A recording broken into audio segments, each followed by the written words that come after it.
దగ్గరికి వెళ్ళి కూడా ఈయన చెప్పేది ఆయనకు అర్థం అవ్వాలని చూస్తున్నాడు గానీ, ఆయన చెప్పేది ఈయన అర్థం చేసుకోవట్లేదు. మనం అందరం అలాగే ఉంటాం. ఏదో మహర్షికి ఇంకా అర్థం కావట్లేదు నేను చెప్పిందనుకుంటున్నాడు ఈయన. ఇవన్నీ దాటి వెళ్ళిన వాళ్ళే కదా! ఇంకా బోధపరుస్తూనే ఉన్నాడు.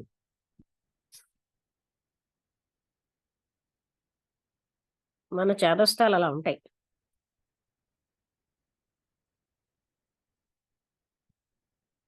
అంటే ప్రాక్టీస్ అంటే ఇక్కడ ఏమిటి చేయాలన్నారు? అంటే మీకు ఆల్రెడీ ఏర్పడిపోయినవన్నీ తొలగించుకోండి. అదేం కొత్తగా పొందాల్సిందేమీ కాదు. అంటే కొత్తగా పొందడానికి ఏమీ లేదు. It is to kill the predispositions. మీరు ఆల్రెడీ ఉన్న అన్నీను తొలగించేసుకోండి. అభ్యాస ఆ శక్తి నాకివ్వాలి అన్నారు. అంటే అభ్యాసమే శక్తి అన్నారు మహర్షి. ఎప్పుడైతే ఆలోచనలన్నీ కూడా ఒక సింగిల్ థాట్‌లోకి వచ్చేసాయో అప్పుడు మనస్సు బలమవుతుంది.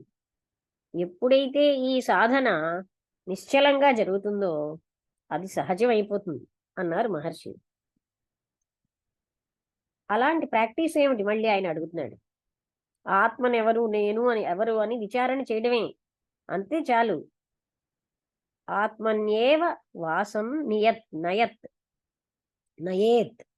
అంటే మనస్సు అన్నదే it is the mind and the self. Fix the mind. మీ మనస్సుని ఆత్మతత్వంలోని ఫిక్స్ చేయండి అన్నారు. అయితే మనం ఏ లక్ష్యాన్ని పెట్టుకోవాలండి? మన దృష్టిలో ప్రాక్టీస్‌కి లక్ష్యం ఉండాలి కదా! ఆత్మ అన్నదే లక్ష్యం మహర్షి అంటున్నారు. ఇంకేముంటాయి లక్ష్యాలకి? మిగతా లక్ష్యాలన్నీ ఎవరైతే అసమర్థులో ఆత్మ లక్ష్యం విషయంలో having the self for the aim అంటే అలాంటి వాళ్ళకి. వాళ్ళు కేవలంగా ఫైనల్‌గా ఆత్మ విచారం, ఎంక్వైరీ ఇంటు ద సెల్ఫ్ అన్నదానికి రావాలి. అంటే మిగతావన్నీ కూడా అక్కడికే దారితీస్తాయి. ఏకాగ్రత అన్నది అన్ని రకాల సాధనల యొక్క ఫలం. ఎవరైనా దాంట్లోకి క్విక్‌గా ఎనదర్ ఆఫ్టర్ కొంతమందికి వేగంగా వెళ్తారు. కొందరు లేట్‌గా వెళ్తారు. ప్రతీదీ కూడా వాళ్ళ సాధన మీదే ఆధారపడి ఉంటుంది. అయితే శాంతి అన్నది మిగతా అన్నిటికంటే ఉంటుంది. How shall we gain it? అంటే చాలా అవసరం. అది ఎలా పొందాలండి? అని మళ్ళీ ఆయన అడుగుతున్నాడు. ఇది మీ స్వభావమే. మరిచిపోవడం ఎప్పుడూ కూడా అది ఆత్మని ఓవర్‌టేక్ చేయలేదు. సెల్ఫ్ అన్నది non self and that makes you అంటే అదెప్పుడు కూడాను నాన్ సెల్ఫ్‌తో కలవదు. అది speak of forgetfulness of the self. అంటే self is now confounded with non self. అంటే దీంతో పాటది ఆ సెల్ఫ్‌నే నాన్ సెల్ఫ్ అనుకోవడం వల్ల అసలైన సెల్ఫ్ మర్చిపోయాం.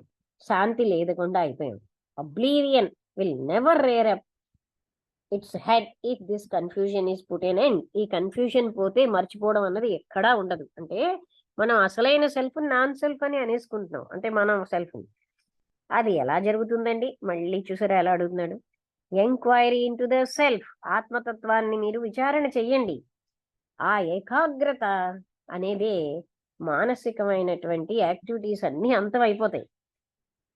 అప్పుడు సెల్ఫ్‌ని మర్చిపోవడం అంటే forgetfulness must be for the అంటే ఈ నేను అనే దాన్ని మర్చిపోతాం. Half the self are there then 2 selves are 2 ఉన్నాయా ఏమిటి? Practice removes the samskaras. అంటే మీరు అభ్యాసం చేస్తూ ఉంటే సంస్కారాస్ అన్నీ ఇలా కనబడడానికి మన సంస్కారాస్ వల్లే ఫీల్ అవుతున్నాం. సంస్కారాస్ అనంతంగా ఉంటాయి. శాశ్వతంగా ఉన్నాయి. అవి వాటికి మూలం లేకుండా ఉంది. బిగినింగ్‌లెస్ టైమ్ అంటే ఎప్పటినుంచి వచ్చేసేవో అవన్నీ. ఈ సెల్ఫ్ అన్నదే అంటే దిస్ ఇట్‌సెల్ఫ్ ఈజ్ ఎ సంస్కార అలా అనుకోవడం కూడా ఒక సంస్కారమే. ఆ ఐడియా వదిలేయండి.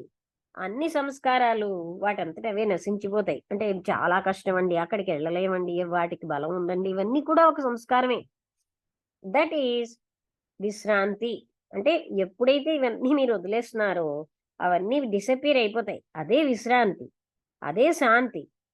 శాంతి అన్నది ఎప్పుడూ ఉంది. కానీ దాన్ని మీరేమోని గట్టిగా అంటే లాగేసి మీరేమోని డిస్టర్బ్ అయిపోతున్నారు. నాకు శాంతి కావాలంటున్నారు. ఈ శాంతి గ్రాడ్యువల్‌గా వస్తుందా? మళ్ళీ ఆయన అడుగుతున్నాడు. అంటే అవును. Make the mind gradually still. క్రమేణా మీ మనస్సుని నిశ్చలం చేసుకోండి. శనైశ్శనైన్ ఉపరమిత్ ఉపర ఉపరమిత్ అంటే శనైశ్శనై అంటే గ్రాడ్యువల్‌గా అని భగవద్గీత చెప్పింది కదా! కొంతసేపు అయిన తర్వాత ఆ visitor mister G, if one mister G had been here, ఒక మిస్టర్ జి అన్న ఆయన ఇక్కడ ఉంటే about 20th instant about the 20th instant after some time the visitor asked if one mister G, ఆ మిస్టర్ జి అన్నవాడు ఈ 20th instant లో ఉన్నాడా అని ఏదో అడిగాడు. He himself had heard of Maharshi from him. Heard of Maharshi అంటే ఆయన కూడా మహర్షి నుంచి ఇవన్నీ విన్నాడు. Mister G was full of joy after his visit here. ఆ మిస్టర్ జీ అన్న ఆయన ఇక్కడికి వచ్చాక చాలా ఆనందంగా ఉన్నాడు. How can I know the names of all the visitors? Maharshi అన్నారు. మహర్షిని అడిగాడు ఆయన. ఆ విజిటర్స్ పేర్లన్నీ నాకెలా తెలుస్తాయి? He might have been here, వచ్చి ఉంటాడు ఆయన. All are full of joy, అందరూ ఆనందంతోనే ఉన్నారు. There is no name, no form, అసలు పేరు గాని రూపం గాని లేవు. Name is however needed for వ్యవహారానికే పేరు అవసరం, కానీ నేమ్ పేరు రూపనామాలు లేనే లేవన్నారు మహర్షి. అంటే ఆ మిస్టర్ జీ అన్నవాడు వచ్చాడా ఇక్కడికి ఏదో అడిగాడు అనమాట. 20th అని అంటే ఆయన అంటే ఎంతో ఆనందంతో ఫీల్ అయ్యాడు అని అంటే, నాకు ఎలా తెలుస్తుంది వచ్చిన వాళ్ళ పేర్లు, విజిటర్స్ పేర్లు? ఆయన బహుశా వచ్చి ఉండొచ్చు. అందరూ ఆనందంతోనే ఉన్నారు. రూపనామాలు ఏమీ లేవు, కానీ వ్యవహారంలో రూపనామాలు అవసరం అన్నారు. ఇక్కడితోటి చాలా పెద్దదే 290 క్వశ్చన్ అయిపోయింది. ఆయన అలా అడుగుతూనే ఉన్నాడు. ఇప్పుడు మనం అందరం ఏం చేస్తాం అంటే జ్ఞాని దగ్గరికి వెళ్ళి మన అజ్ఞానాన్ని బోధపరుస్తాం. ఆయన ఎన్ని రకాలుగా చెప్పినా ఈయన అజ్ఞానం వైపే లాగుతున్నాడు. అదంత పోయేది కాదు, అదెంతో బలమైంది, ఇవన్నీ చెప్తున్నాడు. చూసారా? అంటే వాళ్ళు చెప్పే డైరెక్షన్ మనం తీసుకోము. అది కూడా సంస్కారమే అన్నారు మహర్షి. వసంతలత చెప్తావా? చాలా పెద్దది. ఈ అర్థ జ్ఞాపకం విద్య చాలా పెద్దది. అంటే మహర్షి చెప్పినా ఇక్కడ లాగుతున్నాడు వెనక్కి. అవును, అంటే ఇందులో ఇవాళ పాయింట్స్ మొట్టమొదటి క్వశ్చన్ లో ఆయన ఇది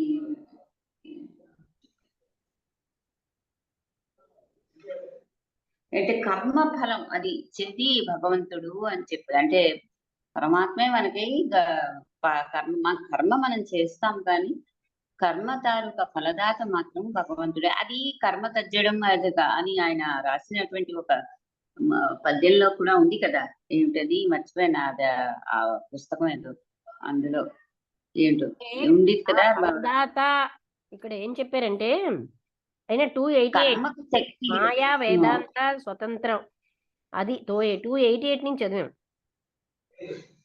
అంటే అది 289 కర్మ. అచ్చా 288. అచ్చా అవును. అంటే అది అవును, అప్పుడు అనుకున్నాం కదా, అంటే ఈ మాయ అనేది అదే శివుడిలోని భాగమే. ఆ రెండు కలిసే ఉంటాయి, రెండు ఒకదానికొకటి ఉంటాయి. మాయ ఎప్పుడంటే తెలుసుకున్న వాడికి మాయ అనేది ఉండదు. ఎప్పుడైతే అజ్ఞానికే మాయ తాలూకు ప్రభావం ఉంటుంది. ఎప్పుడైతే మాయ లేదు అని ఉంటే దాని ప్రభావం ఉండదు అని అతను చెప్పారు అక్కడ ఆ మాయ అనే విషయంలో. మాయ మూలానికి వెళ్తే మాయ లేదని తెలుసుకుంటాం అన్నారు. తెలుసుకున్న తర్వాత నీకు భయం ఏమి ఉండదు, ఫ్రీగా ఉంటావు. అది ఆ పాయింట్ ఎలా చెప్పారు అది. అంటే రెండోది ఏంటంటే శక్తి మాయ రెండు అదే శివుడు అందులోంచిదే ఒక పార్ట్ మాయ అని చెప్పి, దానికి శక్తి అనే రూపమా మనం ఏమిటో ఇస్తాం అసలు కదా. అంటే మాయకి ముని అంటే షి అని అంటున్నారు.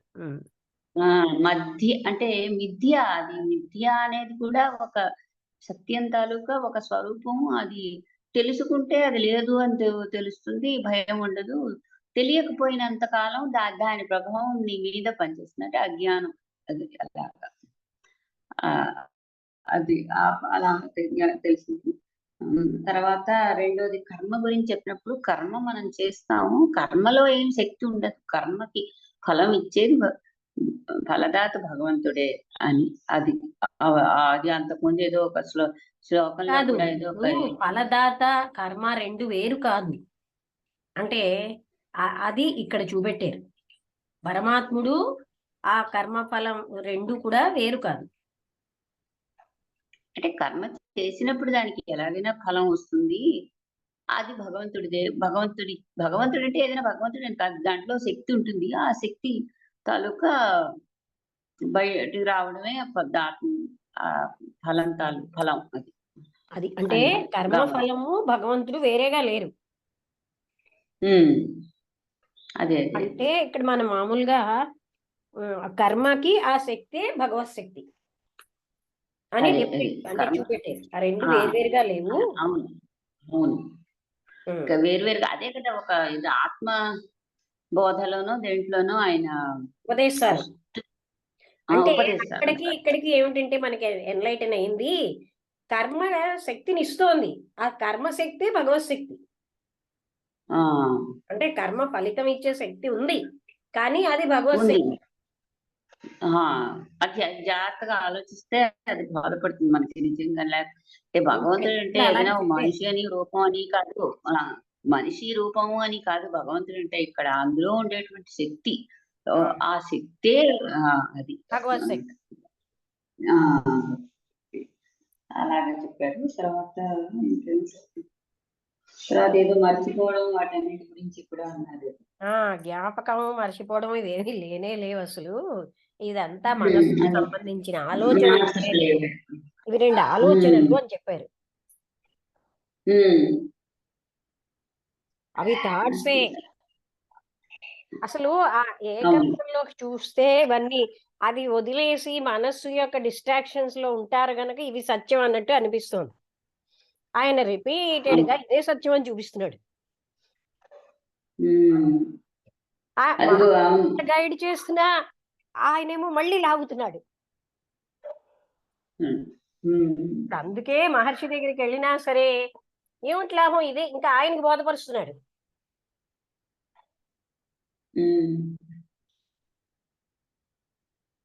గురి ఉండాలి కదా. వాళ్ళు ఏం చెప్తున్నారు, మేము ఇలా ఉన్నాం, మేము అలా ఉన్నాం అని అంటే ఆఖరికి అది కూడా సంస్కారం అని చూపెట్టారు. మనం అలా ఉన్నామన్నది ఆయన గైడెన్స్ ఇస్తున్నా అందుకోవట్లేదు కదా. ఇది మనస్సే ఇలా చేస్తోంది, ఇన్ని రకమైన డిస్ట్రాక్షన్స్ తెస్తోంది, ఈ విభజన తెస్తోంది అని చూపిస్తూనే ఉన్నారు ఆయన. ఇంకా ఆయన ఏమని అందులోంచో పదం పట్టుకుని అదే ప్రాక్టీస్ ఏంటి, ప్రాక్టీస్ చెయ్యాలి కదా అని ఆయన ఎస్టాబ్లిష్ చేశాడు మళ్ళీ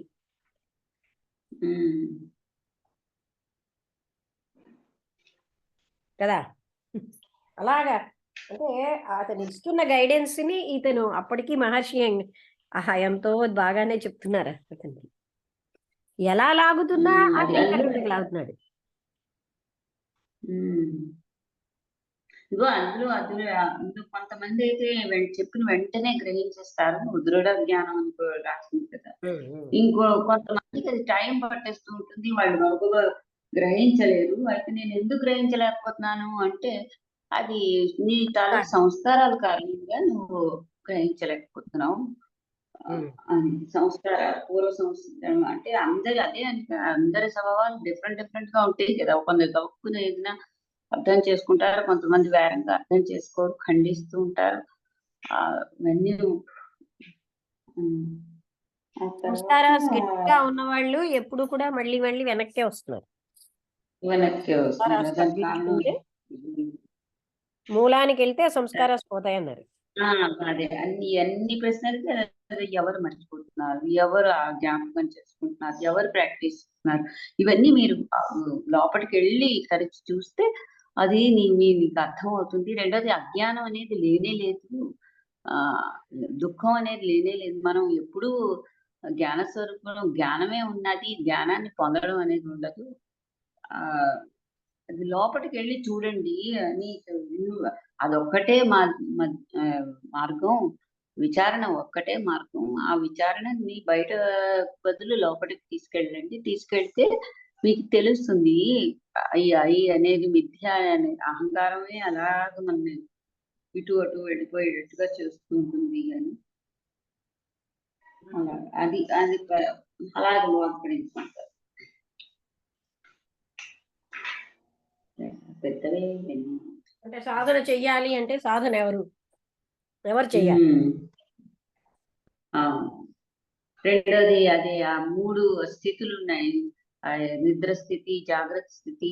అలా ఉన్నట్టుగానే మీరు ఇక్కడ నుండి ఇది స్వప్నం నుంచి బయటికి రండి. ఇక్కడ ఆ జాగ్రత్త అవస్థ అనేది కూడా ఒక స్వప్న స్వరూపం లాంటిదే. దాంట్లో నుంచి బయటకు వస్తే తెలుస్తుంది జ్ఞానం అనేది. అది అతను చాలా వరకు ఈ స్లీప్ అదే జాగ్రత్త అవస్థ, స్వప్నావస్థ అని బాగా అంటే వాటినే జ్ఞాపకం, వాటితో చాలా బోధపరచడానికి ట్రై చేస్తూ ఉంటారు. అవును, మనం ప్రతిరోజు కూడా నిద్రలో అటువంటి స్థితికి వెళ్తున్నాం. అక్కడ మనకి ఏదైనా వస్తువు ఉంటేనే ఆనందపడతాం అనుకున్నా. ఏ వస్తువులు లేకపోయినా ఆనందం ఉంది అక్కడ. అదే అది దాని నుంచే మనం గ్రహించగలగాలి. కానీ సాధారణంగా మనం దాని గురించి వస్తువులు ఏవి మనకు ఆనందాన్ని ఇవ్వవు అనేది మనకి సుషుప్తావస్థ వల్ల తెలుస్తుంది. ఆ నేను లేని స్థితిలోనే ఆనందం ఉంటుంది. నేను వస్తే అన్ని దుఃఖాలే.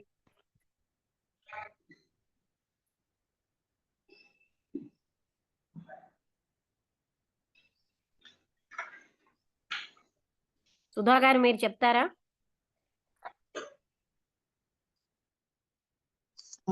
తెలివితేటలతో కిందకి లాగాడు ఆయన. చూసారా? మహర్షి చెప్తూనే మళ్ళీ ఆయన లాగుతున్నా మహర్షి అందులోంచే చూపిస్తున్నారు. అంటే మాదే రియల్ అన్న వేలో ఆయన చూపిస్తున్నాడు ఆఖరికి.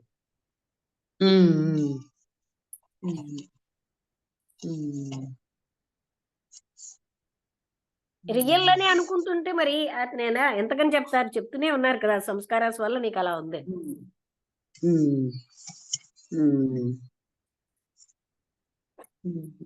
అంటే మేము ఇంద్రియాలతోటే ఇలాగ రియల్ అనుకుంటున్న స్థితిలో ఉన్నాము అనే పాయింట్ కూడా పట్టించుకోవట్లేదు ఆయన.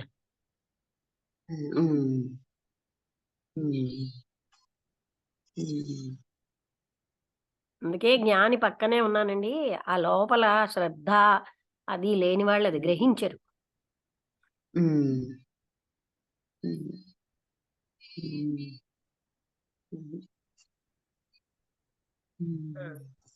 చెప్పండి. ఈయన ముందరేమో ప్రజ్ఞా స్వతంత్రం, విద్య వీటి గురించి అడిగితే వేదాంతం ఏం చెప్తుంది అని అడిగితే మాయా అనేది శక్తి, భ్రాంతి యొక్క శక్తి. మాయా అనేది స్వతంత్ర ఉనికి లేదు. ఈ భ్రాంతి స్వతంత్రంగా సత్యంగా అనిపిస్తుంది. ఇది కంటిన్యూ అయిపోతుంది. నీ మనుషుల యొక్క అజ్ఞానాన్ని ప్రతిబింబిస్తోంది. మాయా అనేది వాళ్ళ మీద పనిచేస్తోంది. మాయా అనేది లేదు. అయ్యాక అది మాయ అనేది లేదు, తర్వాత మాయమైపోతుంది. అది మాయకి ఉనికి లేకుండా అయిపోతుంది. అది వదిలేస్తుంది, అజ్ఞానం మీద ఆధారపడుతుంది. అంటే దానికి మూలంలోకి వెళ్ళి తెలుసుకున్నా కూడా మాయ అనేది మీకు దొరకదు, అది అసత్యం కాబట్టి అంటూ. అది ఒక శివుడి గురించి చెప్పారు కదా అక్కడ. ఓవెల్ విత్ శివుతో కలిసి ఉంటుంది. ఎంతకాలం శక్తి ఉంటుందో అంతకాలం ఉంటుంది. శక్తి లేకపోతే శివుడు లేడు. శివుడేమో శక్తి లేకపోతే శివుడు లేడు, శివుడు లేకపోతే శక్తి లేదు. కానీ శక్తి స్వతంత్రం ఉంది కదా, అది మేనిఫెస్ట్ అయి ఉంటుంది. మేనిఫెస్ట్ అంటే ఈ విషయంలో పూర్తి కనెక్షన్ మీదే ఆధారపడింది. బింబంలో ఎన్నో ప్రతిబింబాలు ఉంటాయి కదా, వాటి మీద పనిచేస్తుంది. ఆ మిర్రర్ ఉంటే కనుక అందులోంచి మనం 3 రకరకాల బింబాలు కనిపిస్తూ ఉంటాయి కదా, అదే విధంగా ఈ జగత్తుకు స్వతంత్రం లేదు, అది అద్దం లాంటిది. శివుడు ఏం చెప్తున్నాడంటే మాయ అనేది లేదు. మనస్సు అనేది నిశ్చలం చేస్తేనే అప్పుడు నిశ్చలం చేస్తామో అప్పుడు మాయ అనేది ఉండదు. అది శంకరాచార్య వారు కూడా ఇదే చెప్తున్నారు, అద్దంలో ప్రతిబింబాలు నిజం కాదు, వసుధ అనేది లేనే లేదు, అందుకే జగత్ మిథ్య అంటాము. ఇంద్రియాలతో పట్టుకోవటం వలన అది మనకి అనిపిస్తుంది. ఆ ఇంద్రియాలను వదిలేస్తే అప్పుడు మనకి అనేది జగత్ అనేది మిథ్య అనేది లేదు అనేది తెలుస్తుంది. జగత్ అంటే చిత్ అనేది, అది నిజం ఒక్కదాన్నే చూసినప్పుడు ఎన్నో విధాలుగా లేదు, ఇది వేదాంతం చెప్తోంది అంటూ చెప్పారు ఆ క్వశ్చన్ లో. అంతేనండి, నాకు అర్థమైంది. అవును, ఉన్నది ఒక్కటే ఎన్నో రకాలుగా ఉమ్, కనిపిస్తున్నది. ఆ ఉన్న ఉమ్, ఒక్కదాన్ని మనం చూడితే ఇన్ని రకాల సర్ఫేస్ లెవెల్లో ఉన్నవి లేనే లేవు. ఉమ్, అదే నేను ఎగ్జాంపుల్ చెప్పాను కదా అమ్మ, పంచదార బొమ్మలు. ఉమ్. ముందు పంచదార పంచదారని బొమ్మలు చూస్తే ఈ బొమ్మలన్నిటికీ అస్తిత్వం లేదు. అనిపిస్తుంది. తర్వాత ఇంకా ఈ కర్మదానికి మీరు చెప్పారు కదా, అతను ఒకటే అడిగిందే అడిగి అని చెప్తాడు కదా, సత్యం తెలియదు, ఆ స్థితిలో నేను ఉంది, అదే విధంగా దృఢంగా అతను ఉంటుందని. ఏ పదం వాడినా ఇంకా పైగా ఒక ఉమ్, థియరీ ఎక్స్ప్లెయిన్ చేస్తున్నాడు. ప్రాక్టీస్ ఉండాలి కదా ఉమ్, అంటూ ఆయన. అప్పుడు ఉమ్. అవును, ఆయన కూడా మరి పాపం మహర్షి ఎంత సహనంగా చెప్పారో అనిపించింది. అదే ఉమ్.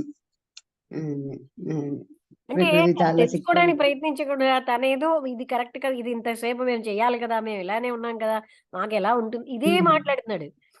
తనున్న స్థితి ఉమ్, నుంచి ఆయన కానీ జాగ్రత్తగా వింటే ఇన్ని ఉండకపోను. ఉమ్, ఉమ్, ఉమ్. ఈ సంస్కారాల గురించి చెప్పారు కదా, అది అది కూడా బాగుందండి. ఆ సంస్కారాలు కనుక ఇదైపోతేనే అవన్నీ అప్పుడు ఈ సత్యం అనేది ఆ స్థితి బయటకు వస్తుంది. ఆ, దాని మూలాల్లోంచి మీరు వెతికి తెలుసుకోవాలి. అప్పుడు ఆ సంస్కారాలన్నీ పోతాయి. అది కూడా గత జన్మ సంస్కారం, ఏది గ్రహించాలో అదే గ్రహించండి, అప్పుడు మీకు క్లియర్ అవుతుంది. మీరు మూలంలోకి వెళ్ళి తెలుసుకోండి. ఆ, అప్పుడు మీకు అనుభూతి వస్తుంది, ఆనందం అనుభూతి వచ్చి అప్పుడు కృతకృత్యులు అవుతారు. అలా కాకుండా కృతకృత్యులు కారు వాళ్ళు ఎంతో, వాళ్ళకి అలా చేయని వాళ్ళకి ఆ కృతకృత్యులు అవటానికి వాళ్ళకి చాలా టైం పడుతుంది అని.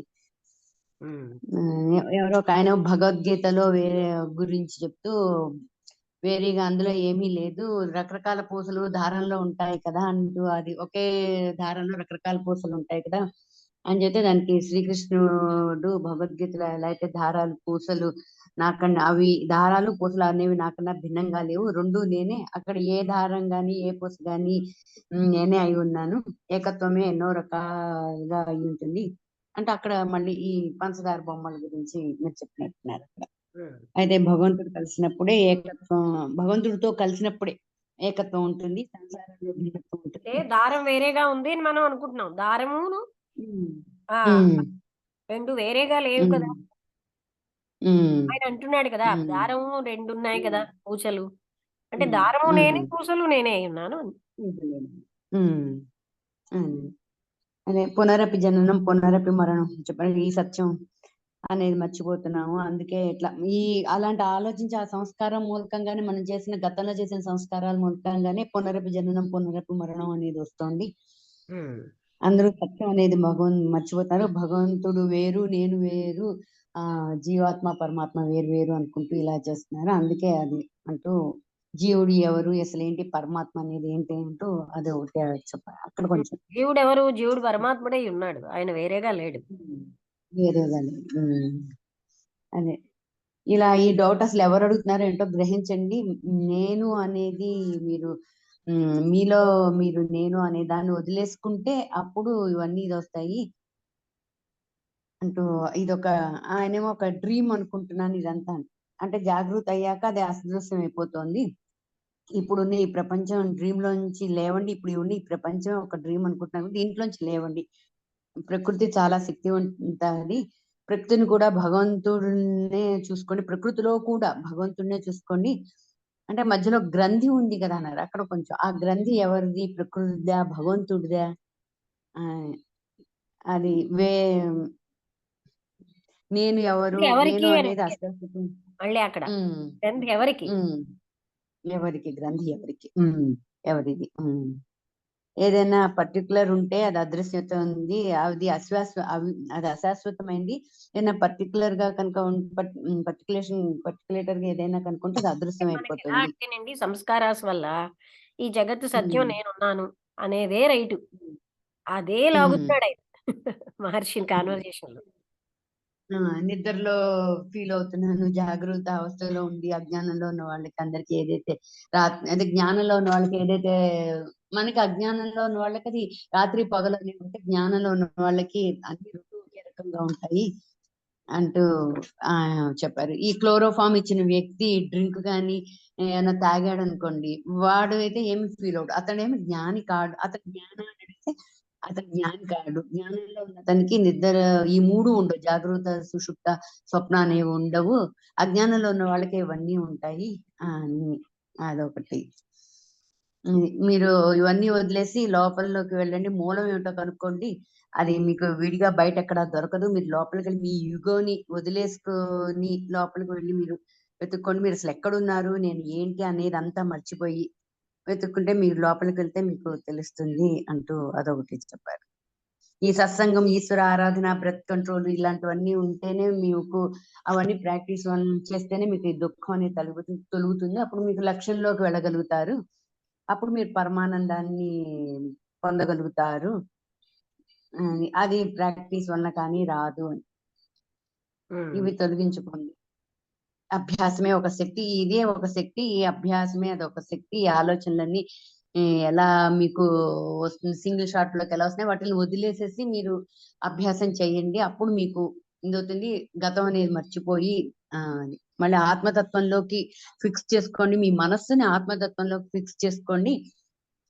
ప్రాక్టీస్ అనేది లక్ష్యంగా పెట్టుకోండి. అప్పుడు అదే ఆత్మ అనేది మీరు లక్ష్యంగా కనుక పెట్టుకుంటే అప్పుడు మీకు ఆత్మ విచారం అనే దాంట్లోకి మీరు వెళ్తారు. అప్పుడు ఏకాగ్రత అనేది ఈ సాధనాల యొక్క ఫలితం వల్ల వస్తుంది. ప్రతిదీ సాధనం మీద ఆధారపడి ఉంటుంది. మర్చిపోవటం అనేది ఆత్మని ఓవర్టేక్ చేయండి, అప్పుడు సెల్ఫ్ మీకు ఆ సెల్ఫ్ అనేది పోతుంది అని. ఆత్మతత్వాన్ని విచారం చేయండి, అప్పుడు మన సెల్ఫ్ మర్చిపోతారు. అభ్యాసం చేస్తుంటే ఈ సంస్కారాలు కూడా పోతూ ఉంటాయి. వాటికి మూలం లేదు, అలా అనుకోవటమే సంస్కారం. వాటంతట అవే నశించిపోతాయి. ఇవన్నీ వదిలేస్తే అప్పుడే విశ్రాంతి అంటూ క్రమేణా నిశ్చలం చేసుకోండి, గ్రాడ్యువల్ గా చేసుకోండి అని. అది ఆయన ఎవరో మిస్టర్ జీ అని ఆయన వచ్చారా అని అంటే, ఎవరో చాలా మంది వస్తుంటారు, ఆయన విన్నాడో లేదో నాకెలా తెలుస్తుంది, అందరూ ఆనందంతోనే ఉన్నారంటూ లాస్ట్ లో చెప్తాను. అంటే ఆయనే కాదు, అందరం ఆనందంతో ఉన్నాం.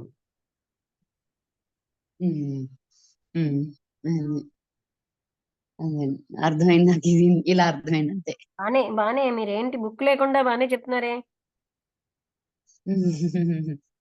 మీరు చెప్పిన పాయింట్స్ కొన్ని నోట్ చేసుకుంటున్నా, పాయింట్స్ కొన్ని పెట్టుకుంటున్నా, దాని ప్రకారం ప్రతిదీ మిస్ అవ్వకుండా చెప్పారు.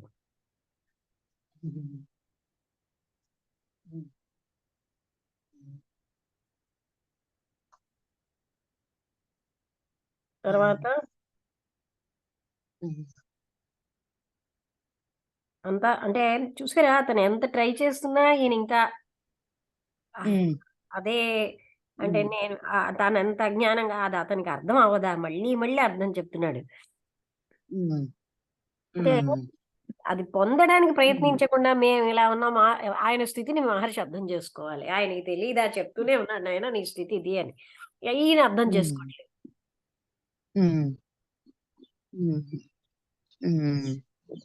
లక్ష్మి, చెప్పు శారద.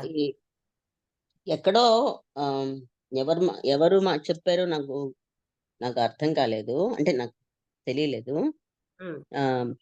ప్రాణాయామం చెయ్యండి, ప్రాణాయామం చెయ్యండి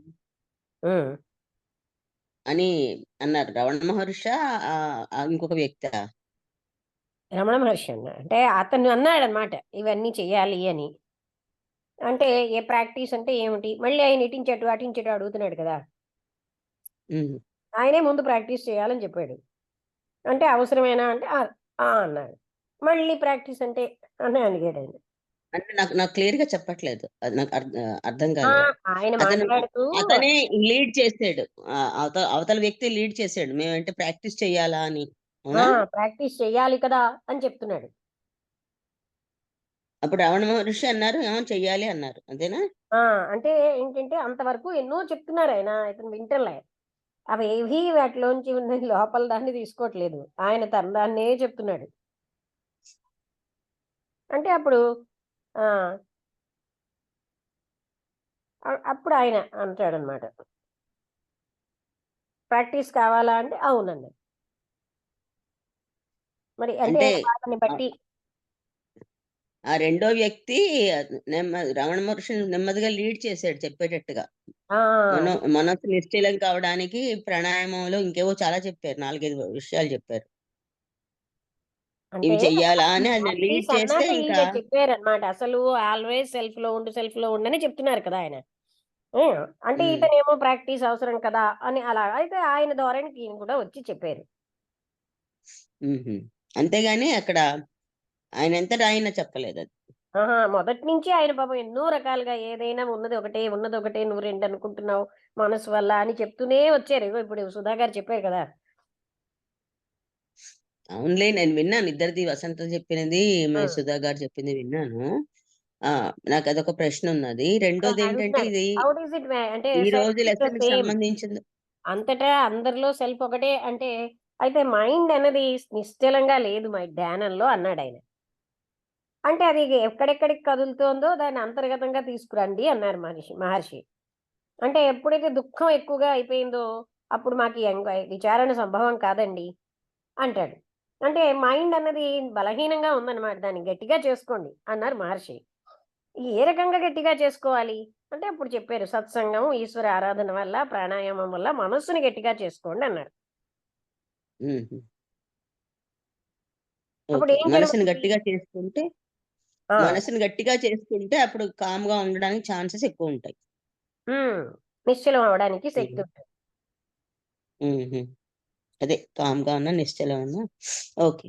అలాగే ఇంకో ప్రశ్న ఏంటంటే ఆ ఇప్పుడు ఈ రమణ మహర్షి అవని ఇంకా ఎవరు బెవలాయిస్కియా ఏదో అంటున్నావు, ఇంకెవరో ఈ గొప్ప వాళ్ళు అంటారు బ్లెవైస్కి. అంటే నేను సరిగ్గా ప్రొనౌన్స్ చేయలేదేమోనని. ఈ గొప్ప వాళ్ళందరూను వీళ్ళంతా రియలైజ్డ్ సోల్స్, అవునా? అంటే బ్లవైట్స్ కి మహాత్ముల దగ్గరికి వెళ్ళారు, వాళ్ళు తీసుకెళ్లారు అంటే ఎక్కడికి, సంబళ లోయలకి. అంటే ఉమ్, బ్లవైట్స్ కి ఏంటంటే ఎంచుకున్నది ఎందుకు అంటే, ఉపాసికగా 3 కారణాలు చెప్పారు. ఆవిడలో సత్యతపన, నిస్వార్థ సేవాపరత, గురు సేవాపరత ఇవి ఉన్నాయి గనక మేము తీసుకున్నాం. అవి కావాలి వాళ్ళకి, ఆ లక్షణాలు మహాత్ములకి. సత్యతపన, సత్యతపన, ఆమ్, స్వార్థ సేవాపరత, సేవ గురు సేవాపరత. సేవ గురు గురు అయితే సేవ. ఆవిడని ఎన్లైటన్ చేయడం ఇక్కడ ముఖ్యం కాదు, ఆవిడ ద్వారా మానవాళి శ్రేయస్సు కోసం ఆవిడని తీసుకున్నారు. అందుకే ఉమ్, థియాసఫీ ఏం చెప్తోంది, హెల్ప్ అదర్స్ అని. మనం ఇంకొకళ్ళకి హెల్ప్ చేయడంలో మనలో అంతర్గత వికాసం దానంతరం జరుగుతుంది, కానీ అది ముఖ్యం కాదు. అర్థమైందా? మనం అన్నది లేనే ఉమ్. లేదు కదా, అసలైన జ్ఞానం తెలుస్తోంది. ఇప్పుడు ఇంతసేపు రమణ మహర్షి అదే చెప్తున్నాడు, నువ్వు వేరేగా ఉన్నావా, నువ్వు ఆత్మతత్వాన్ని కాదా అని ఆయన మళ్ళీ లాగేస్తున్నాడు. ఓకే. అయితే నేను అడిగే ప్రశ్న ఏమిటంటే ఇప్పుడు ఈ ఆ ఆత్మతత్వం తెలుసుకున్న వాళ్ళు ఆ దా- ఆత్మతత్వం తెలుసుకున్న వాళ్ళకి పరమాత్ముడికి తేడా ఏమైనా ఉందా? రెండు ఒకటేనా? రెండు ఒకటే. మరి రెండు ఒకటైనప్పుడు పరమాత్మ చేస్తున్న చేస్తున్న ఏమనాలో మరి, చేస్తున్న అనే పది కరెక్ట్ కాదేమో, అందాక వాడతాను. చేస్తున్న ఎన్నో గొప్ప పనులు అంటే ఆ, ఈ ప్రపంచంలో ఇంత అంటే గ్రహాలు ఉన్నాయి, ఇవన్నీ నక్షత్రాలు ఉన్నాయి, లేకపోతే ఇన్ని ఉన్నాయి కదా, ఇన్ని వస్తువులు, మరి ఈ పరమాత్మ తత్వం తెలుసుకున్న వాళ్ళు చేయలేకపోతున్నారు. అవి జరుగుతున్నాయి కదా, పరమాత్మ తత్వం ఇప్పుడు ఎలక్ట్రిసిటీ చేయట్లేదు, ఎలక్ట్రిసిటీ సమక్షంలో జరుగుతున్నాయి. అలాగా ఎలక్ట్రిసిటీ ఉంటే బల్బు వెలుగుతుంది, కానీ బల్బు వెలిగించడము అంటే ఎలక్ట్రిసిటీ ఉంటే చాలు. అలాగే ఈ పరమాత్మ తత్వమే ఇన్ని పనులు దీని ద్వారా జరుగుతున్నాయి, అది నేను అని తెలుసుకున్న వ్యక్తికి అవన్నీ జరుగుతున్నాయి తన ద్వారా అని తెలుస్తుంది. అది తెలుసుకోవడం అంటే అనుభూతి పరంగా అదనమాట. అర్థమైందా? అయినట్టుగా ఉంది. అంటే ఇక్కడ ఏంటంటే ఆ సరే. సెపరేషన్ మనకు అలవాటు అయిపోవడం వల్ల మా మైండ్ ఇది కొంచెం కన్ఫ్యూజ్ గా ఉంది, ఇంకొంచెం వివరంగా చెప్పండి. ఏంటిదా అంటే మనస్సుతోటి మనం వేరు అన్న భావం ప్రతిష్టాపన అయిపోయింది. నేను వేరేగా ఉన్నాను. కారణం మనం ఎప్పుడు మనస్సులోనే జీవిస్తున్నాం. మనస్సు నిశ్చలం అయితే ఆ ఉన్న పరమాత్ముడు నేను వేరు కాదు, వేరే కాదు. ఆ నేనన్నది లేదు, ఉన్నదే పరమాత్మ తత్వం చేస్తుంది. అందుకనే ఆయనకి ఎన్నిసార్లు చెప్పాడు మహర్షి, నువ్వు ఉన్నావా, నువ్వు వేరేగా ఎక్కడున్నావు, నువ్వు పరమాత్ముడివే కదా అంటే నేను వేరుగా ఉన్నానంటాడు ఆయన. ఆయన అజ్ఞానంలోకి లాగుతున్నాడు. ఆయన జ్ఞానం ఎంత చెప్తున్నా నాకు అది గొప్ప ఫన్నీగా అనిపించింది. మన ఎలాగ మహర్షులను కూడా ఎలా వాడుకోరు మనుషులు. అక్కడికి వెళ్ళి ఆయన అజ్ఞానం ఎస్టాబ్లిష్ చేస్తున్నాడు తప్ప మహర్షి చెప్తే జ్ఞానాన్ని అర్థం చేసుకోవట్లేదు. అంటే నేను వేరేగా ఉన్నాను అనేది ప్రతిష్టాపన మనసు చేస్తుంది. నేను భిన్నంగా ఉన్నాను, ప్రపంచం వేరే, ఎవరో జ్ఞానులకండి అది, మాలాంటి వాళ్ళకి అంతా భిన్నంగానే ఉందండి. ఎందుకు అంటే నువ్వేమీ అజ్ఞానివి, అజ్ఞానం అన్నది లేనే లేదని చెప్పారు కదా. అసలు అజ్ఞానం మూలానికి వెళ్తే అజ్ఞానానికి అస్తిత్వమే లేదు. అదే కరెంటు బల్బుతో పోల్చారు కదా, అది కూడా కొంచెం వివరంగా చెప్పండి నాకు. అది కొంచెం ఏంటి? బల్బుతో పోల్చారు, నేను ఎలక్ట్రికల్ బల్బుతో పోల్చారు కదా. నేను ఏంటంటున్నానంటే ఎలక్ట్రిసిటీ ఉందండి, బల్బ్, ఫ్యాను, డైనమో ఎన్నో ఉన్నాయి. ఆ డైనమో కదులుతోంది ఎలక్ట్రిసిటీ వల్ల. ఎలక్ట్రిసిటీ వెళ్ళి ఆ కర్తృత్వంతో పని చేయలే. బల్బు వెలుగుతుంది ఎలక్ట్రిసిటీ వల్ల. అలాగే పరమాత్మ వల్ల అన్ని పనులు జరుగుతున్నాయి. సూర్యుడు ప్రకాశిస్తున్నాడు, సూర్యుడికి ప్రకాశం కూడా పరమాత్మ తత్వం ఇస్తుంది. అది అంటే ఇవన్నీ జరుగుతున్నాయి అంటే పరమాత్మ తత్వం వల్లే, కానీ పరమాత్మకు కర్తృత్వం లేదు. మనం ఆపాదిస్తున్నాం కానీ అక్కడ కర్తృత్వం లేదు. ఇప్పుడు క్లియర్ గా తెలిసింది.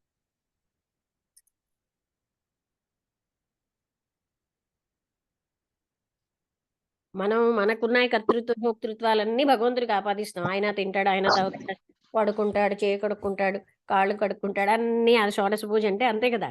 మనకున్నవన్నీ అక్కడ ఆపాదిస్తున్నాం. అందుకే జ్ఞానం ఉన్నటువంటి వాళ్ళు ఇవన్నీ కూడా, ఇప్పుడు తత్వ విధానం లాంటి వాళ్ళు ఏం చేస్తున్నారు, మానవాళిని ఆత్మతత్వం వైపు లాగడానికి ప్రయత్నిస్తున్నారు వీటితో ఆగిపోకుండా. మనం జీవితం అంతా ఇదే చేస్తూ ఇక్కడ ఆగిపోతున్నాం. ఎప్పుడు కూడా అసలైన తత్వం వైపు, అది రమణ మహర్షి లాంటి వాళ్ళు అందుకే ప్రతి కాన్వర్జేషన్ లోని మాట, ప్రతి మాటలోని ఆత్మతత్వం వైపు తీసుకెళ్తున్నారు. అదే సత్యం. ఫైనల్ గా అందరూ అక్కడికి రావాల్సిందే.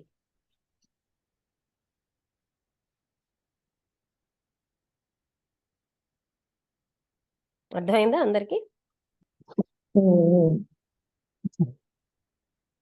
నాకు ఇవాళ మాత్రం గొప్ప నవ్వొచ్చింది. ఇతను ఎలా లాగుతున్నాడా, ఆయన ఎంతలా చెప్తున్నా, ఎన్ని రకాలుగా చెప్తున్నా మళ్ళీ అందులోంచి ఇతను లాగుతున్నాడు. లక్ష్మి, అది అతను లాగే అందరం చేస్తున్నాం. అదే కదా, అంటే మహర్షి సమక్షంలోకి వెళ్ళి మహర్షి చెప్పినటువంటి విషయాల్ని పక్కన పెట్టేస్తున్నాడు.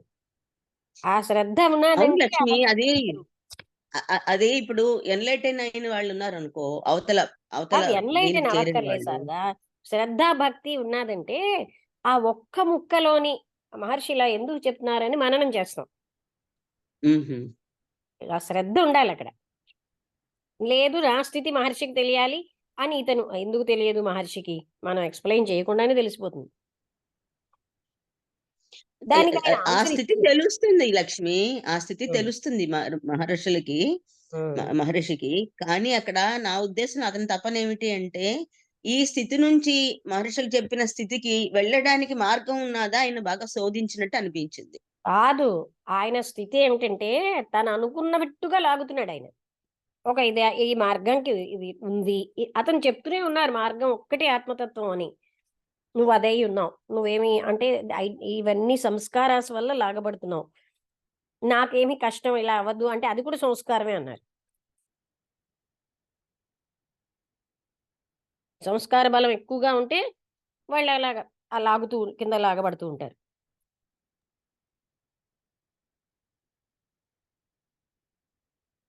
ఆయన ఎన్నిసార్లు ఆఖరికేమోని ఏంటి సాధన అలాంటివి కూడా ఆయనే తీసుకొచ్చాడు, మహర్షి చాలేదు. అంటే చెప్పాడు కూడాను, నిధిధ్యాసనం అంటే ఒక్క పాయింటెడ్ మీద ఉండు, మిగతా ఆలోచనలన్నీ వదిలేసి. అందులో కూడా అతను అర్థం చేసుకోవట్లేదు. మహర్షి మొదటి నుంచి నువ్వు ఫాలో అవుతే ఎన్ని రకాలుగా చెప్తున్నారు ఆయన.